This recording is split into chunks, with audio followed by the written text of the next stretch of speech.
mungkin nanti beda juga adalah pertama kata sambutan dari protokol, kemudian kata sambutan dari ketua pengajian Bang Haji Rudi, dilanjutkan dengan tausiah yang akan disampaikan. Hamdan wa syukran lillah, salatan wa salaman ala rasulillah la nabiyya ba'dah. Asyhadu an la ilaha illallah wa asyhadu anna Muhammadan abduhu wa rasuluh. Allahumma salli ala Muhammadin tibbil qulubi wa dawaiha wa afiyatil abdani wa shifaiha wa nuril absari wa diyaiha wa ala alihi wa sahbihi ajma'in. Allahumma rabbi shrah li sadri wa yassir li amri wa hlul 'uqdatam min lisani yafqahu qawli. Hasbunallahu wa ni'mal wakil, ni'mal maula wa ni'man nasir, wa la haula wa la quwwata illa billahil aliyyil azim. Jadi Bapak Ibu, zikir itu sebenarnya bukan suplemen. Jadi bukan karena lagi capek lalu minum vitamin. Jadi zikir itu bukan vitamin. Zikir itu justru energi dasar.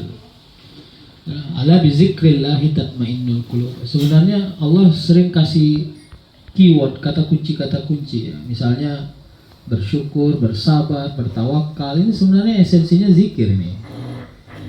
Seolah-olah ingin dikatakan gini, jangan jalan di muka bumi ini tanpa bersandar bergantung kepada Allah. Bersandar bergantung ini bukan defensif, tahu defensif ya? Bukan bertahan, bukan pesimis, bukan. Bersandar bergantung ini justru baik sangka.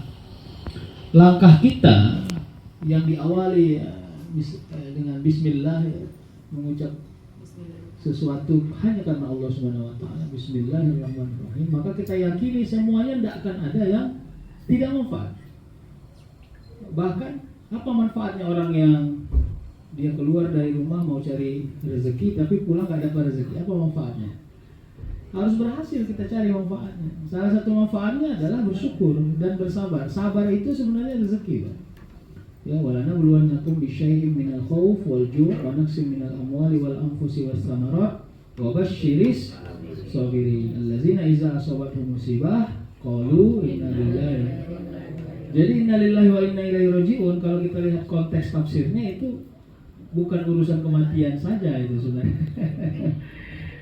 Cenderung aja kita menganggap itu membahasakan, mengantar bahasa untuk orang yang wafat. Sebenarnya innalillahi wa inna ilaihi raji'un itu konteksnya adalah walana buluwannakum bisyai'in minal khauf. Jadi kata Allah nanti akan kasih kepada kita ujian ya. Ujian konteksnya adalah sesuatu yang begitu kita mengalaminya kelihatan kita capek. Apa itu yang diberi? Pertama khauf, rasa takut. Jadi rasa takut manusia itu pada apa? Ya, manusia itu cenderung takut pada sesuatu yang belum terjadi. Nah, yang sudah terjadi nggak pernah ditakuti. Jadi makanya kalau dalam pendekatan yang lebih mendalam lah ya, takut mati itu juga konteks kehidupan manusia. Takut miskin, takut mati, takut tumpur, gitu ya. Takut kelaparan ya. Makanya dalam ayat itu khauf. Jadi boleh takut, tapi jangan ketakutan. Ya, karena orang takut itu fitrah itu. Gara-gara hujan, akhirnya kita bawa payung. Jadi takut itu konteksnya awas. Bukan ketakutan. Kalau ketakutan defensif itu yang saya katakan tadi. Akhirnya nggak mau mengerjakan, nggak mau melakukan, lebih memilih tidak melakukan sesuatu.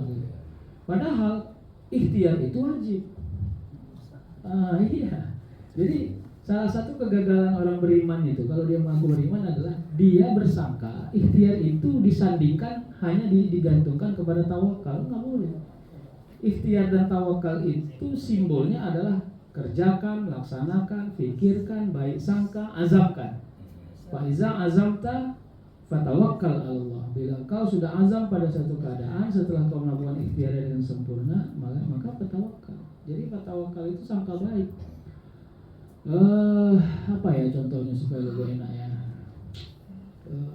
Pensiun misalnya gitu ya. Ini belum ada yang pensiun kan? Udah banyak.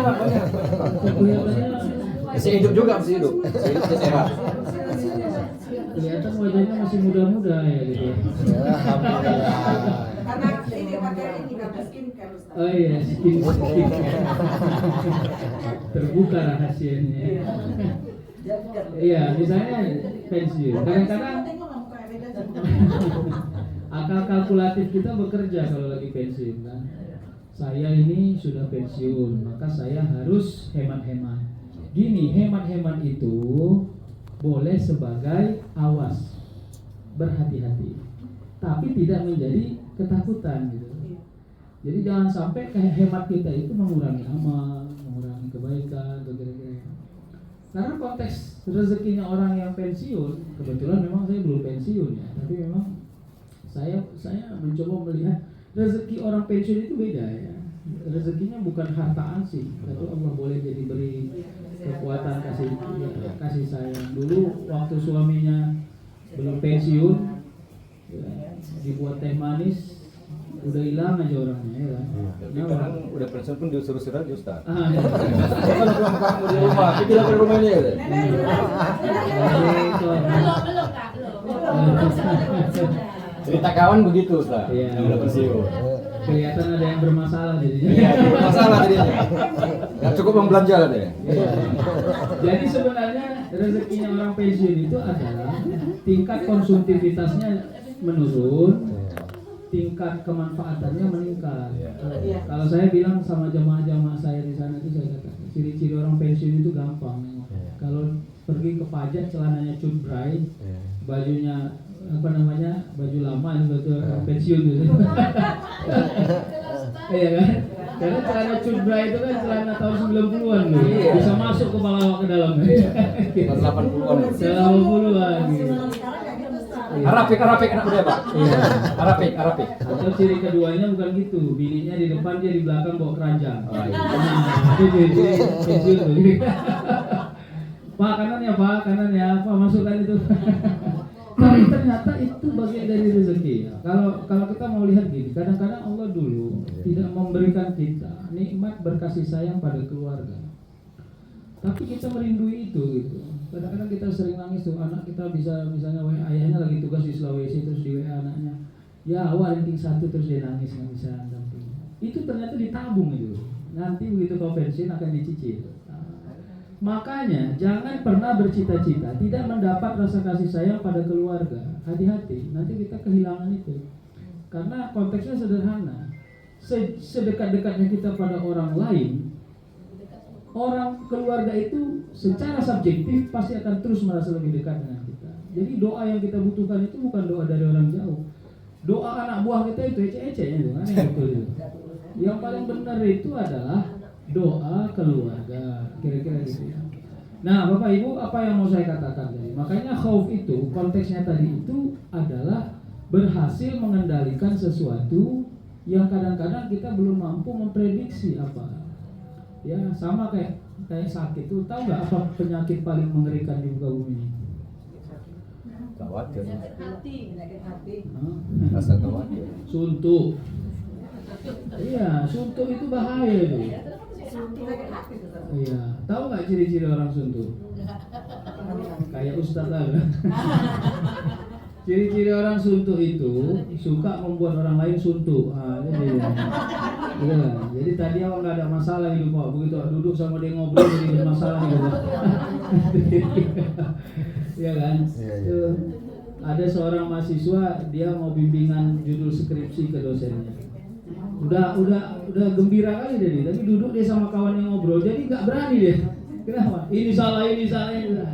Jadi suntuk itu ada hubungannya dengan khauf tadi. Kita ini sering terlalu memprediksi masalah yang mungkin nggak terjadi sama kita. Ya. Sama seperti konteksnya ibu-ibu, maaf ya, bapak-bapak. Kalau umur sudah beranjak, sebenarnya ini konteks tauhidnya begitu. Jangan tidak mau sakit. Ini saya kira di media sosial saya sudah sampaikan. Karena kita sering memusuhi Tuhan melalui penyakit. Kita suka tidak sangka tuh begitu. Pertanyaannya selalu kenapa? Kenapa Allah, saya ini yang taat tapi saya ini begini tapi gitu tuh. Walaupun narasi yang kita bentuk tidak narasi yang terdengar, tapi sikap hidup kita seperti itu gitu. Ya. Kadang-kadang kita juga suka membandingkan, ada orang yang tidak taat tapi kok hidupnya mudah gitu ya. Bagaimana cara menjawabnya itu? Kan harus dijawab itu. Menjawabnya ya pendekatannya istidros, hati-hati ya. Istidros. Bapak Ibu jangan marah ya. Kita ini semua ada istidrosnya. Tinggal kualitasnya saja yang berbeda-beda. Persentasenya bermacam-macam. Istidros itu secara normal mudah tapi abai. Paham ya? Mudah tapi abai. Saya pernah ditanya sama jamaah, apalah contohnya istidros itu? Saya bilang gini, kalau kita duduk berhalakoh ini, begini ya. Terus duduk di depan kita ada anak kecil umur 3-4 tahun. Ya comel ya, pipinya tembem, merah, kemerah-merahan, hidungnya mancung, cantik lah ini orang. Gitu ya. Kita apa itu anak?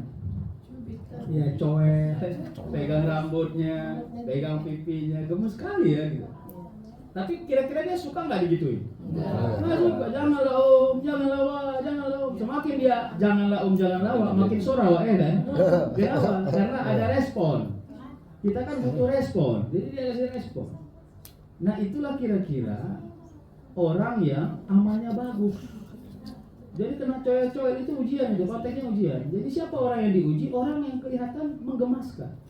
Coba duduk yang di depan kita ini anak yang memuakkan. Naik turun ingusnya ini, gitu ya. Asal bernapas dia naik turun, naik ingusnya. Tidak bernapas turun. Mau nggak kita coel-coel? Nggak mau. Ditanya bapaknya, mamanya, anak siapa ini? Nah, jadi apa kata anak itu? Kasihan kali itu anak yang satu itu ya. Dia diganggu-ganggu aja sama wak itu. Aku tak ada diganggu-ganggu. Enak aku ini. Itu istidros.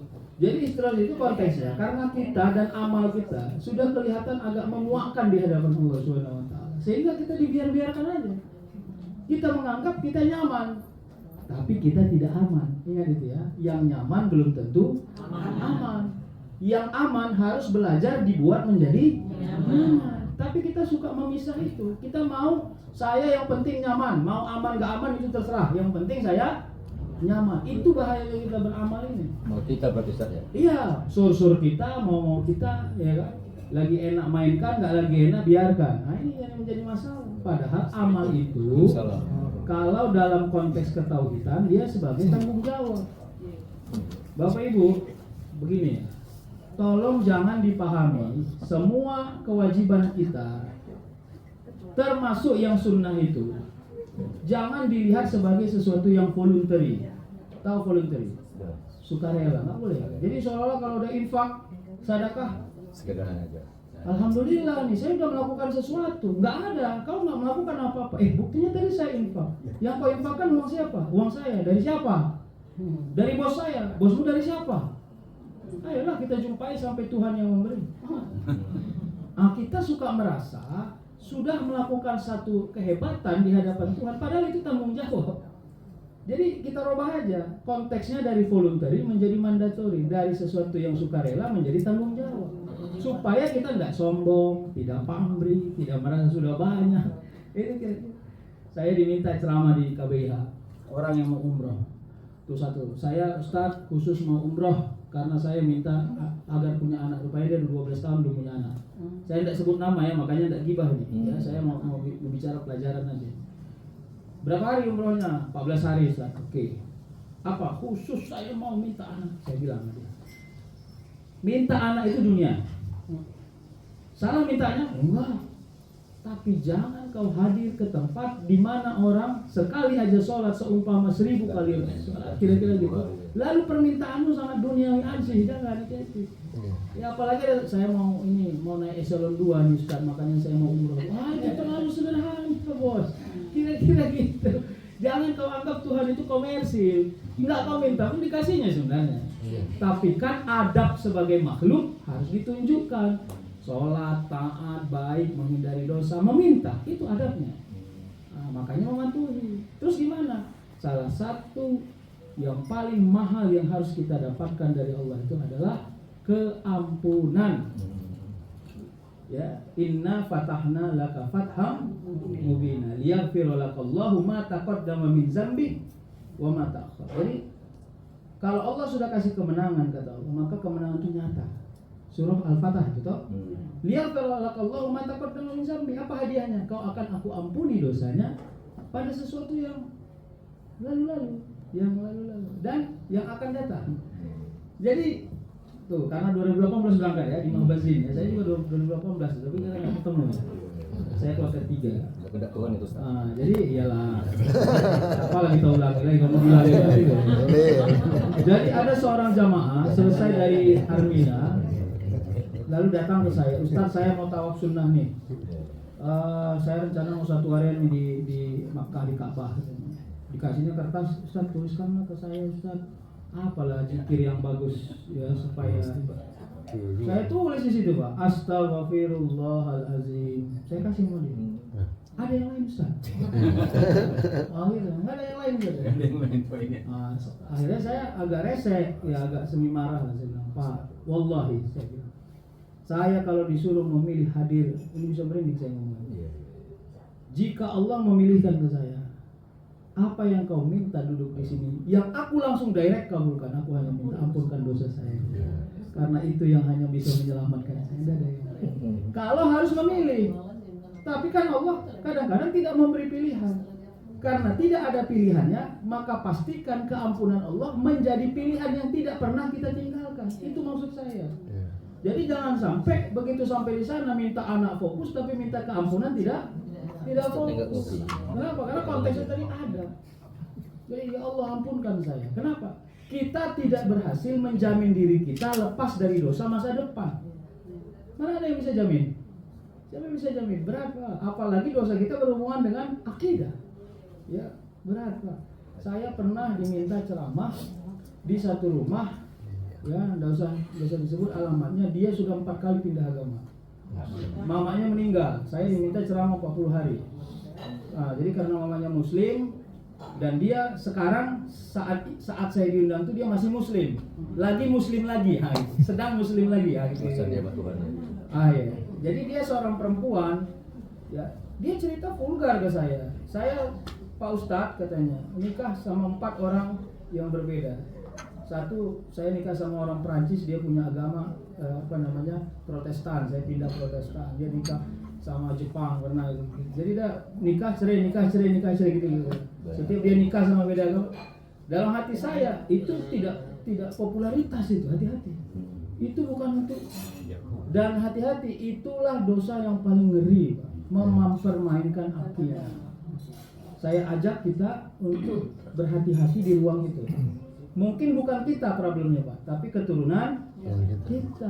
Jadi harus kita punya protek kepada keturunan kita. Jadi menerjemahkan kerukunan itu konteksnya termasuk salah satunya pergaulan. Saya sih kalau ditanya masih tradisional cara paham saya. Bergaul anak saya kepada yang bukan seagama harus ada batasannya. Hal-hal yang sifatnya privat tolong dibatasi. Kenapa? Karena begitu dia dewasa, dia bisa berpisah hidupnya dari kita. Dia akan memilih sesuatu yang dia mau, tapi tidak yang benar. Itu yang bahaya. Jadi ini maksud saya salah satu. Makanya dosa akidah itu sesuatu yang harus kita hati-hati. Permintaannya adalah keampunan. Konteksnya sederhana. Mau dikalkulasi boleh. Banyak amal, banyak dosa. Masuk surga nggak nih? Belum tentu. Boleh gitu aja. Ini kan manusia ini kan suka berhitung-hitung, Pak. Kalau nggak jelas hitungannya mana mau dia, ya kan? Udah sedikit amal banyak dosa pasti masuk neraka. Udah pasti. Tidak ada amal banyak dosa wajib masuk neraka. Sekarang tinggal nanya aja kita di posisi mana, tinggal kasih contoh aja. Kenapa kita sering kelihatan suntuk dalam hidup ini? Tahu suntuk dari masalah? Karena ini diri kita, ini amal kita masih berpisah. Ini mau serius atau ece-ece nih? Ya serius.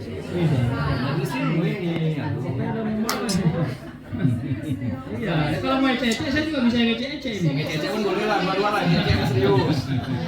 Gini, Dua. suka atau tidak suka, percaya atau tidak percaya, begitu kita mati, semua orang yang mengatakan mencintai kita akan belajar melupakan kita. Boleh, terserah.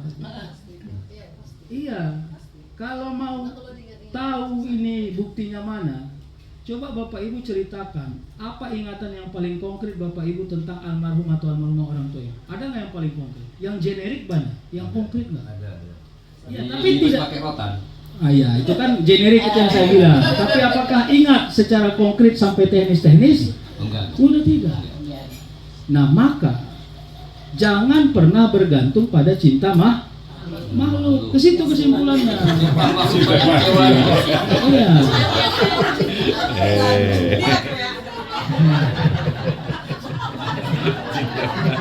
Kebanyakan karaoke. Udah, kita lanjut ya. Maka ini habis ini selesai nih, dah. Maka karena kita belajar tidak bergantung pada cinta makhluk. Ayatnya Allahus Somad. Sempat bergantung itu hanya Allah. Nggak boleh yang lain. Allah. Maka belajarlah tidak merasa dimiliki dan memiliki. Terus apa yang kita miliki? Ini Itu yang berat Ustaz. amal. Ya memang harus dipelajari, Bu. Kalau nggak berat namanya nggak hidup, Bu. Tapi kan gini Ustaz, Ah. manusia itu kan tadi seperti Ustaz bilang tadi, eksistensi manusia itu kan berinteraksi, Iya. kepingin dicintai dan mencintai. Iya. Gimana kira-kira? Iya. Ini kayaknya ada kasus ini. Oh iya, Baik. Gini dia. Iya, seperti nanti. apa itu? Habnya seperti apa? Gini. Gini ya. Saya lanjutkan ceritanya.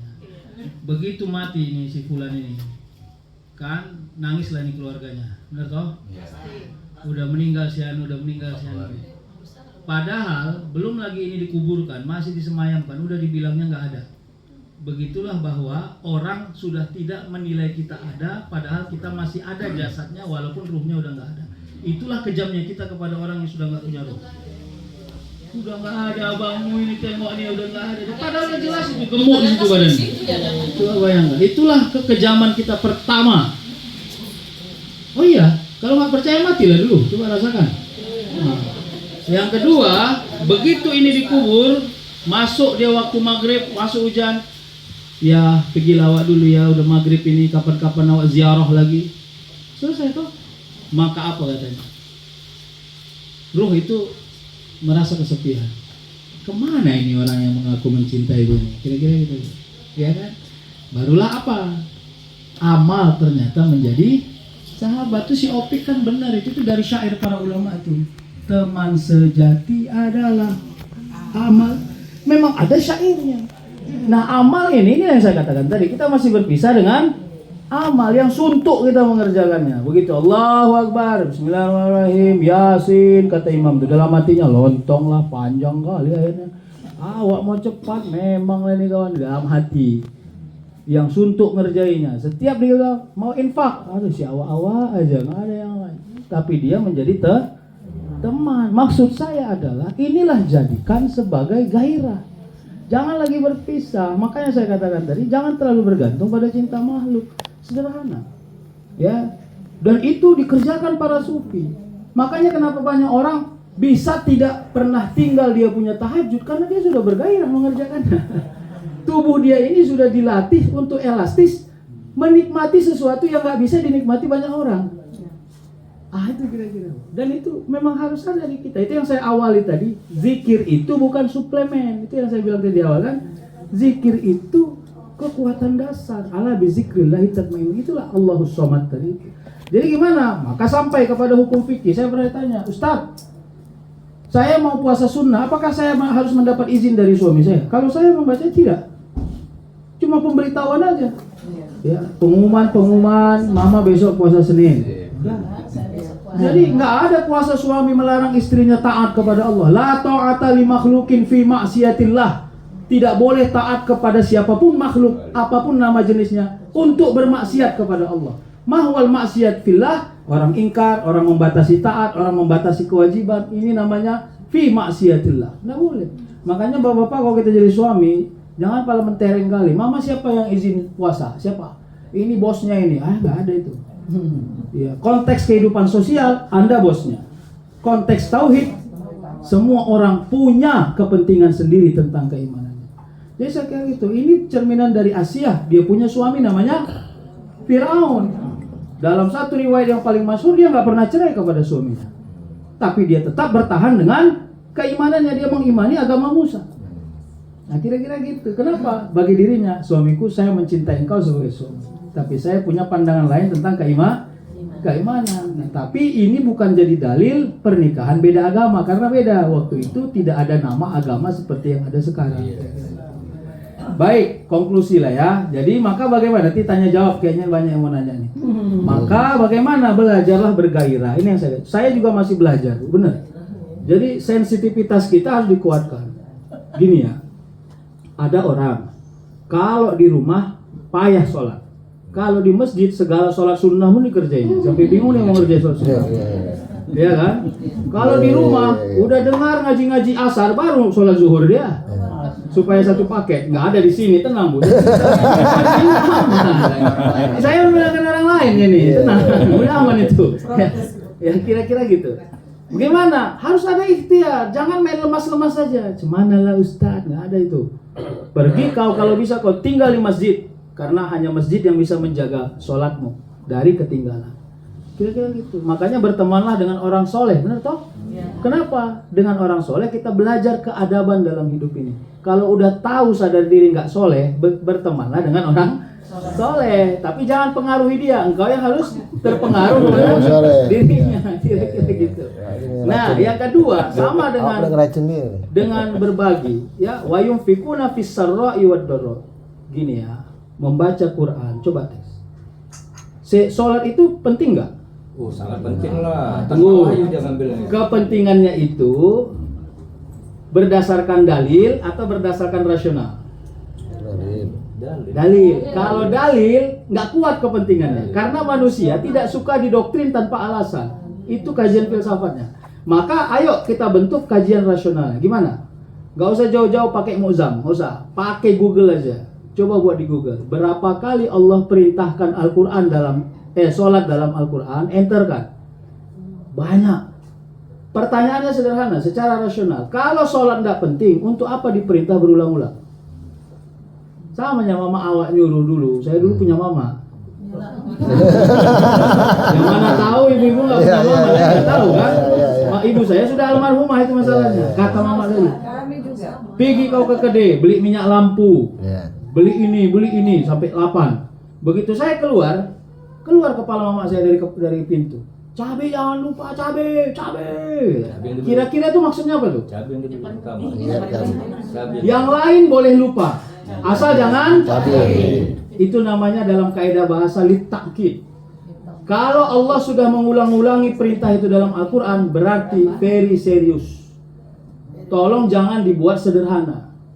Makanya para ulama lalu membentuk karakternya. Nggak bisa berdiri, nggak bisa duduk, nggak bisa baring, pakai kelopak mata juga oke. Tahu maksudnya apa? Tidak ada alasan meninggalkan sholat. Apalagi alasan meninggalkan sholat bad mood. Lagi bad mood nih, bete banget. Itu anak zaman now banyak yang begitu. Jadi sebenarnya sederhana. Itulah yang saya katakan menimbulkan gairah. Cari alasannya agar kita bergairah. Kalau enggak, kita terus merasa tersakiti dalam ketaatan, merasa tersakiti dalam kebaikan kita. Ini problem. Jadi gimana? Karena berjarak, dekatkan, tak. Kalau sudah sampai pada finishnya, ittihad, bersatu dia. Jadi karakter, ya kan? Bagaimana menilainya? Tidak bisa matematis, tapi bisa melalui case-case yang insidentil. Saya termasuk orang yang cemburu kepada orang yang dia payah datang ke masjid, jalan karena tidak bisa lagi melangkah dengan sempurna, tapi masih nampak wajahnya di masjid. Jangan logika terbalik dibangun. Logika terbalik itu gimana? Tahu kau nih? Ini karena ada penyakitan ini ke masjid. Nah itu logika terbalik selalu dibangun. Dibuat logikanya sesuatu yang lebih positif. Ya Allah, apakah saya bila engkau hadirkan penyakit seperti dia, masihkah saya taat kepada dia? Nah ini enggak, logika ngeyel kita. Itulah kalau orang Medan kan ketua semua, nggak ada sekretaris. Ini masalahnya. Nggak ada bendahara di Medan, ini ketua semua. Bendahara pun nggak ada. Jadi selalu cara membacanya terbalik. Oh dulu ini masjid pun nggak tahu, ini udah sengkleh baru. Jangan pernah membaca sesuatu hanya dengan cara yang negatif. Bacalah dengan cara yang positif. Jadi inilah kira-kira ibu-ibu makanya bergairah. Ada orang jualan tuh, jualan bacaan bismillah, dia lagi nongkrong di kedai kopi ya. Kalau di Johor tuh ada green kopi ya, ada majelis kopi, ada pos kopi. Kenapa? Karena saya tukang ngopi. Nah, jadi kira-kira dia jual bacaan bismillah, Pak beli Pak goceng Pak. Kau Islam nggak? Muka kau nggak Islam kayaknya nih. Coba rukun iman, coba rukun Islam, coba ini dia. Ini yang gue bilang kreak itu. Jadi sederhana ya. Saya kadang-kadang suka membentur diri sendiri. Kau udah bersih kali rezeki kau rupanya. Iya. Kalau kau anggap dia nggak bersih rezekinya, oke lah. Lalu diawali dengan Al-Fatihah kan. Alhamdulillahirabbil alamin arrahmanirrahim kan, berarti kan dengan kasih sayang. Apakah konsep itu bisa di sholat, apakah konsep kauf yang dipakai, apa konsep dengan rahmatan Rahman dan Rahim. Rahman dan Rahimnya Allah Subhanahu wa taala. Dan itu satu lagi, gimana membenamkan rasa ke jiwa itu prasangka baik, karena kan selalu di akhir itu kalimatnya at-tahiyatul mubarakatus sholawatun itu kan, waibatulillah. Kadang-kadang kan sering setelah selesai sholat kan kadang nggak nempel itu rasa prasangka baik yang tadi kita harus selalu berprasangka baik pada Allah Subhanahu wa taala, apapun yang terjadi itu selalu pemberian Dia. Gimana tuh kira-kira Ustaz membenamkan rasa itu di jiwa, hati. Saya lebih senang dengan konsep jiwa. Iya. Baik, pertanyaan nomor 2 ini payah sekali loh jawab ini. Kalau belum selesai urusannya ini kan. Tapi enggak apa-apa, kita coba sifatnya edukasi aja ya. Kan jiwa. Yang pertama, memang nanti kalau dalam konteks tasawuf, mahabbah atau ar-Rahman ar-Rahimnya Allah itu harus hadir pada saat kita sedang melaksanakan ketaatan. Jadi kalau kita sedang sedekah, konteksnya sedekah nih ya, misalnya gitu ya, yang dihidupkan adalah satu, karena Allah sudah kasih kita rezeki banyak. Berarti kita, Allah sayang sama kita kan, berarti itu. Maka kita juga harus sayang kepada makhluk Allah yang lain. Itu sistem Ar-Rahman Ar-Rahim berlaku lah bagi kita. Khaufnya main di mana? Khaufnya main di sistem pengawasan. Apa berani saya tidak memberi sedekah padahal Allah sudah kasih saya rezeki banyak. Jadi rasa takut itu muncul. Jadi dia tidak berbenturan, Pak. Ar-Rahman Ar-Rahim menjadi sistem yang berjalan, ya. Kalau rasa khauf itu menjadi sistem pengawasan. Jadi proteknya. Ini misalnya gini ya, capek. Kalau mau diikuti bawaan badan, lewat ini Isa nih. Ayo udah capek kali ya kan? Coba. Kalau hanya bergantung kepada rasa kasih sayang, bisa sepele. Alah, ya udahlah, orang aku pun sudah A, sudah B, masa Allah nggak kasih maklum, aku lagi capek.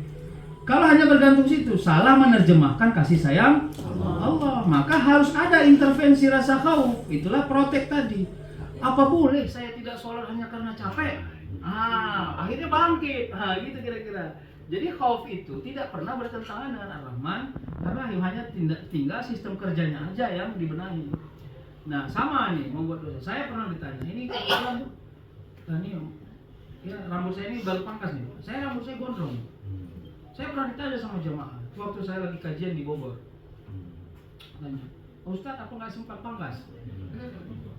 Saya jawab, mau jawaban yang serius atau cek-cek? Serius, oke. Saya bilang gini, saya masih muda, umur saya masih 39, masih sangat muda. Potensi saya berbuat jahat sangat dominan. Kalau saya tidak pakai peci, saya masih jahat. Anak muda saya masih bilang. Tapi alasan saya sudah tidak meninggalkan peci tidak ada, karena saya orang yang mudah meninggalkan peci. Salah satunya adalah memanjangkan rambut, agar saya malu menunjukkan rambut saya yang jelek ini. Akhirnya saya pakai. Menurut Anda itu salah. Menurut saya inilah yang masih benar. Sementara waktu, agar saya membatasi perjalanan hidup saya. Dan itulah namanya usahanya, mujahadah. Jadi kita harus punya usaha untuk satu, istiqomah berbuat baik, atau yang kedua keluar dari perbuatan jahat. Jangan leong, tau leong, main layang-layang kan leong aja. Awak ini mau hindarinya, cuma mana lah Ustaz? Ya apalah daya, nggak boleh gitu, nggak boleh. Itu namanya lemas, nggak boleh begitu. Nah inilah yang saya, jadi akhirnya saya katakan cara saya masih begitu, nggak ada yang lain. Nah itu sementara waktu caranya supaya saya bertahan. Mungkin saya pakai peci terus saya pergi ke night club, saya pergi, nggak mungkin. Insya Allah tidak terjadi itu. Makanya kita silakan cari cara ya untuk menghindarkan kita dari dosa-dosa itu. Nah yang kedua tadi bicara tentang bagaimana mendudukkan rasa apa tadi Pak? Rasa berprasangka baik pada Allah Subhanahu wa taala. Gini. Karena kan di akhir itu kan kalimatnya kan tahiyatul mubarakatuh sholawatut thayyibatullah. Tapi kenapa kita sering abai gitu? Lepas sholat lepas dia. Sebenarnya kalau jawabannya itu saya jawab yang di awal. Gini, karena kita masih tidak memiliki amal kita itu dia. Jadi tapi nggak apa-apa. Itu kan alasannya sangat cukup filosofis. Nggak membekas dari itu kalimat itu di dada itu. Nah, pertama untuk membekas, pahami yang engkau baca. Itu yang paling menarik tuh Pak. Ya, coba ya, inna sholati wa nusuki wa mahyaya wa mamati. Itu akadnya belum gitu loh Bu. Itu beda lagi tuh. Sholatku, hidupku, matiku, interaksi hanya karena engkau. Coba ya, ini kalau mau dikaji Pak bisa merinding Bapak. Kenapa Allah menyebut Rabbil Alamin? Itu kan ayat itu. Iya. Qul inna sholati wa nusuki wa mahyaya lillahi rabbil alamin la syarika lahu. Kenapa bisa merinding? Karena Allah sedang mengatakan aku Rabb, pemilik segala alam. Kira-kira tuh ada seorang owner bilang begini di perusahaan, kau masih manajer, aku yang punya perusahaan ini bos. Makan gaji kau. Nah, kira-kira gitu. Jadi Allah sedang mengatakan kepada siapa kau bergantung? Kepada duit yang kau punya. Sedangkan alam ini aja aku yang punya, kata Allah. Makanya untuk membaca ayat itu jangan nggak punya spirit. Jadi Allah nggak mengatakan kalau dia alim, dia yang mencintai, enggak, maha dicintai, enggak. Dia mengatakan Rabbul Alamin. Makanya kau nggak punya alasan untuk tidak bersandar kepadaku. Kira-kira gitu. Energi inilah yang dihidupkan. Ditambah lagi la syarika lahu. Oh, itu penguat Pak. Ya Allah, kami berjanji tidak akan menduakan engkau. Syarikah itu kira-kira ya lebih cinta kepada suami daripada kepada Allah. Itu konteks tauhidnya begitu. Wa bidzalika umirtu. Semua perintahmu akan aku kerjakan. Wa ana minal muslimin, karena aku sudah menggolongkan diri dari golongan orang